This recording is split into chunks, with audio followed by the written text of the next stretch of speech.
Знаете, я поддерживаю данную позицию по той простой причине, что он имел в виду вопрос все-таки еще и гуманитарного направления.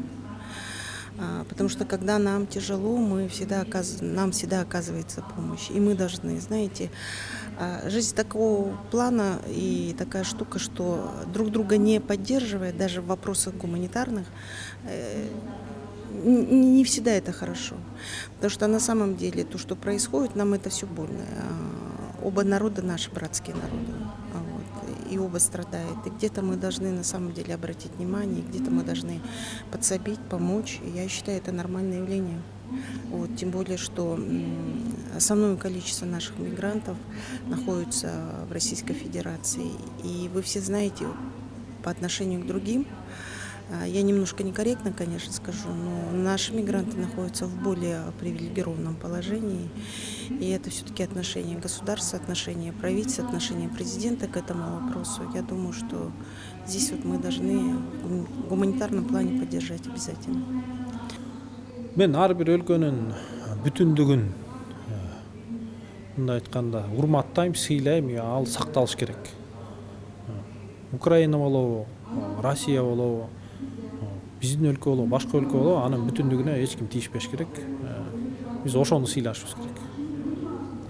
Бул боюнча биз өзүбүздүн ички маселелерге келгенде жанагы бир нерсени эстеп кетким келип атат.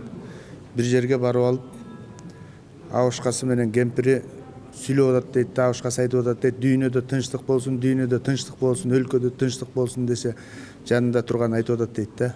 Ой, дүйнөнүн тынчтыгын айтып эмне кыласың, биринчи үйүбүздөгү тынчтыкты ордуна келтирчи депчи. Анысыгарындай биринчи биз өзүбүздүн алыбызга жараша, демибизге жараша жөн эле айтып коюп эле, анан мындай кылабыз, анан тигиндей кылабыз дей бергенде, бул нерсенин дагы ар бир нерсенин өзүнүн жообу болот да, ар бир нерсенин өзүнүн алы болот, мүмкүнчүлүгү болот. Ошо биз мүмкүнчүлүккө жараша эле иш кылалычы. Биз жардам бере албайбыз. Биз өзүбүз суверенитет, өзүбүз мамлекетпиз, анан Россиянын өзүнүн ички иштери ал.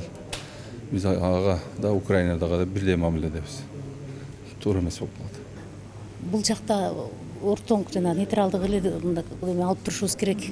Анткени позицияны, анткени деген эми бул тышкы саясат негизи, тышкы саясатта мына биздин өзүбүздүн урматтуу президенттин жана МИД ал жөнүндө өздөрүнүн пикирин айтып атат. Тышкы иштер министрлигинин позициясы кандай болсо меники ошондой. Мен мисалы баягы бир нече делегациянын да мүчөсүмүн. Ар бир жерде биз мамлекетибиздин позициясын айтып келип атабыз да, депутаттар. Биз нейтралдуулукту кармайбыз депчи бул учурда. Биз нейтралдуулукту кармайбыз, биз өзүбүздүн позициябызды ушундай деп келатабыз. Негизи мен ушул нерсеге макулмун, себеби биздин бул жерде позициябызды бир өлкөгө тарта турган болсок, экинчи өлкө менен деле биз душмандашып аткан жокпуз да негизи. Анан мындай учурда мен ойлойм, ошол депутаттар дагы мамлекетибиздеги ар бир жарандарыбыз бул учурда ошол мамлекеттин позициясын кармаш керек депчи. Мен ойлойм, биз нейтралдуу болушубуз керек бул учурда.